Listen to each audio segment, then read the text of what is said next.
welcome back to this war of mine. As you can see, Pavel found plenty of really fine stuff. What a night he had. And if you guys and girls were not here for that night, click the link in the description below or check out the This War of Mine playlist. Also, while you're clicking things, don't forget to click that thumbs up and give me a like. You already know who I am. It is your host, Arachnid Soul, once again coming to you from the bingo hall of YouTube. Maybe I'll make a bed here.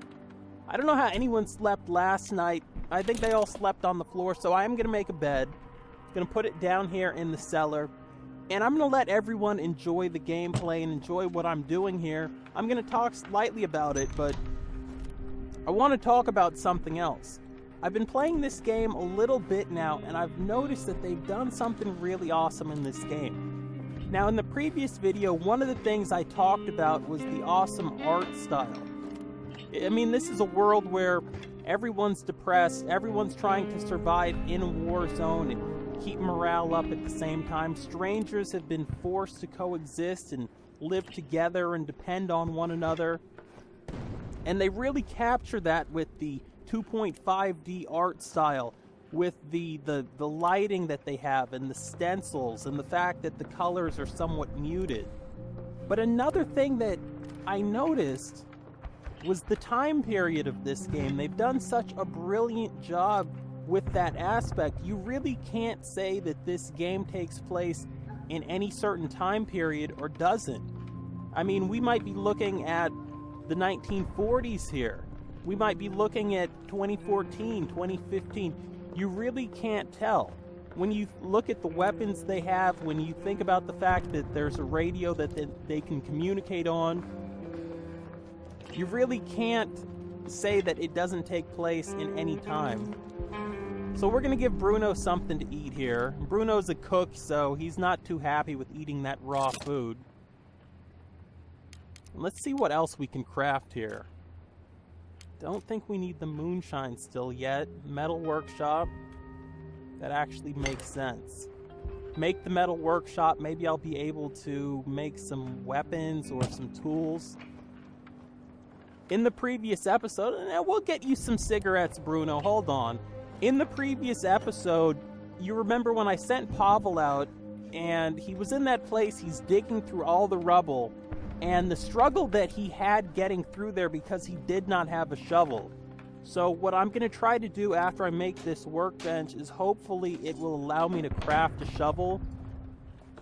I probably will need some parts though, and I don't know how much stuff I have in my backpack yet, so we'll check this out. Okay, lockpick, there we go, there's that shovel.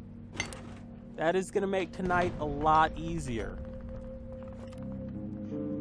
Okay, Katya's in bed. A big part of the first night was the fact that Katya is sick, and we're trying to heal her. At the same time, everybody else needs to get well rested too. I'm not exactly sure who I'm going to send out tonight. I'm not exactly sure where I'm going to send them. But I also know that somebody's going to have to stay home and stay awake while the other person stays home and sleeps, because I need someone at home guarding. And for that reason, I need everyone well rested. I need the people well fed to some degree. And the door's locked.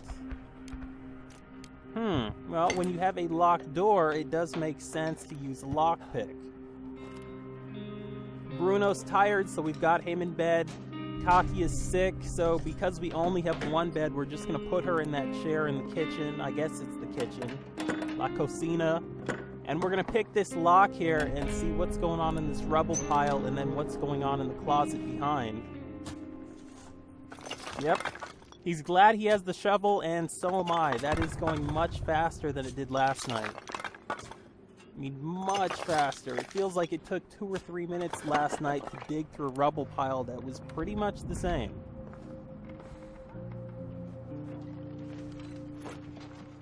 Oh, nice. Self-high five. We got a couple of diamonds in there. I don't know what those other things were. I think sugar cubes or something. You make alcohol with them, use them to ferment things.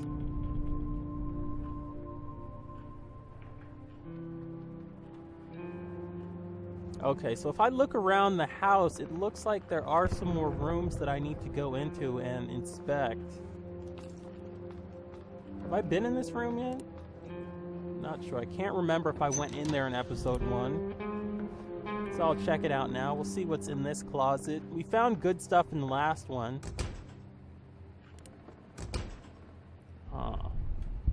So he wants to force the lock. I'm not sure exactly what I have to do to get him to force that lock. Maybe another lock pick or something. Let's send Katya down there.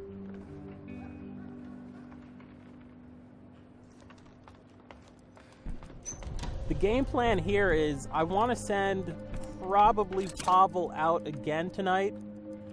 Just because when I think about Katya, she's still slightly sick. I need her fully healed, so I'm going to leave her home to rest.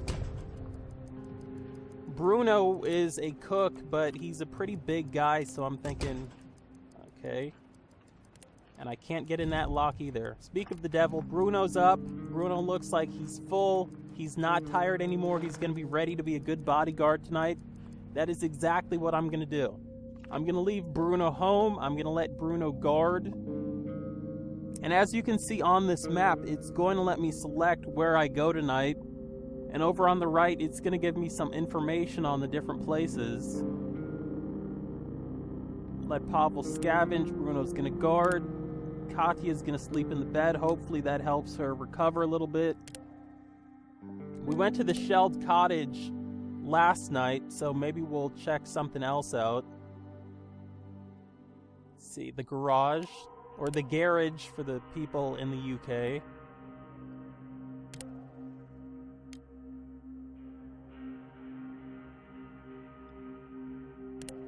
Okay.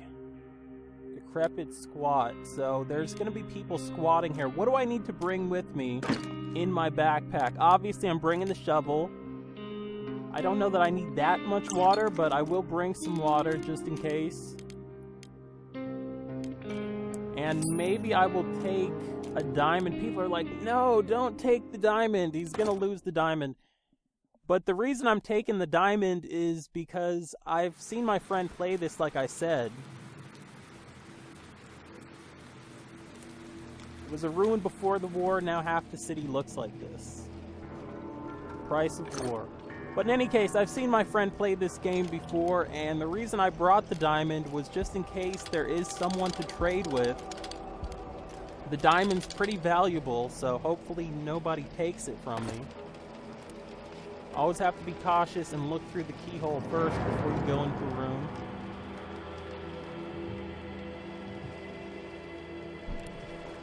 I can't really even say what I'm looking for specifically. I guess it would be nice to get some type of thing to build some weapons, maybe some scrap metal or whatever it would take.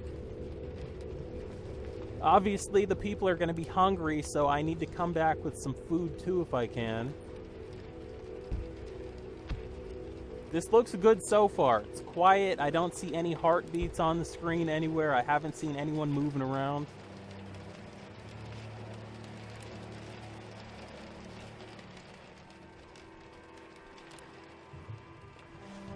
Trying to get in, get the stuff, and get out. I don't want any altercations. I know how people get when they're starving in wartime. Looks like there's a couple of places down here I can check out. Okay, so it wasn't even necessary for me to bring the water. Found some more sugar here. Some components. I think the components are needed to build weapons or build furniture, so that's really good. Check this out. Hopefully find some good stuff in here. Well, we're not going to be short on water. Let's see here. Okay, the backpack's full now, so from this point on, I'm going to have to make some hard decisions and get rid of some stuff. And this is the reason, well, one of the reasons that you don't want to take too much stuff with you in the backpack when you go out at night. Obviously, one reason is if anybody decides to jump you and take your stuff, then you're just kind of out of luck. You've lost everything. The other reason is you have less backpack space to recon and to bring new stuff back. Some of this stuff does stack, though, in the inventory, but I'm completely full. Wait a minute.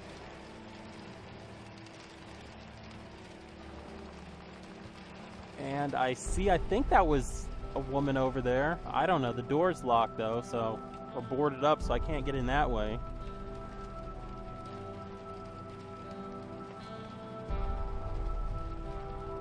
I mean, he or she looked pretty docile, so I probably will go back over there in a second just to see maybe the person wants to trade or, I don't know, has some good information. Those electric parts, I think you need those to build, maybe not weapons, but other things in the house, so I will take those back with me.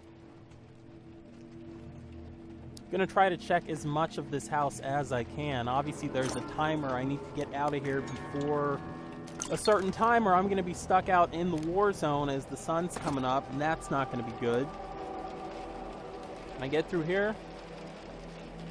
Nope, I need a saw blade. That little closet you see right behind me is where I can hide in case anybody sees I'm in here and starts stalking me.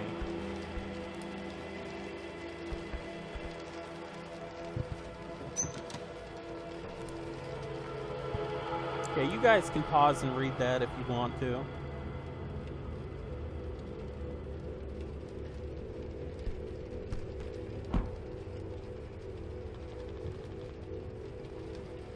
Let's continue.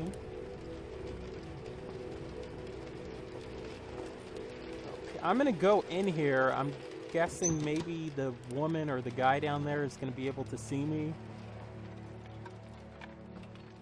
Get some more stuff here. Alright, I don't know that I need that wood, so I'll get rid of that. This game, like I said in the previous video, really does ask you to make really difficult moral decisions. I mean, I don't know what this person down here wants. I mean, they don't seem aggressive, but at the same time, you never know. They could backstab me. They could just be playing possum. Go down this ladder and go check it out.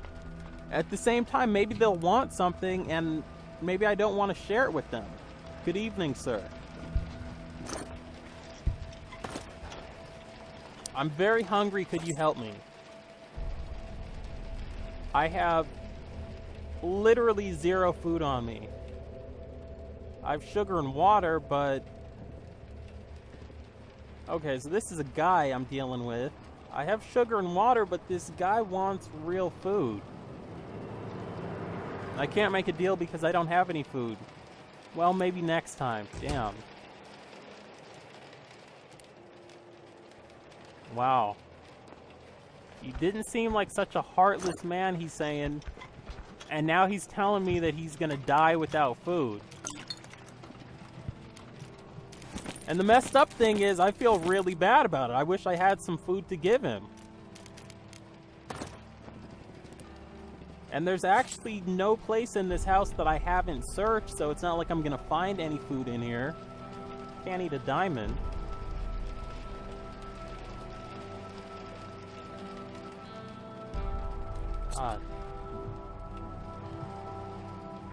Yeah, I think that's gonna have to be it. Yeah, perhaps you could bring some food next time. Well... If there is a next time when I get here, hopefully the guy's still alive.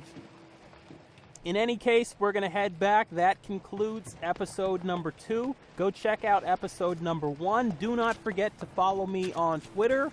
And girls and guys, I will catch you later.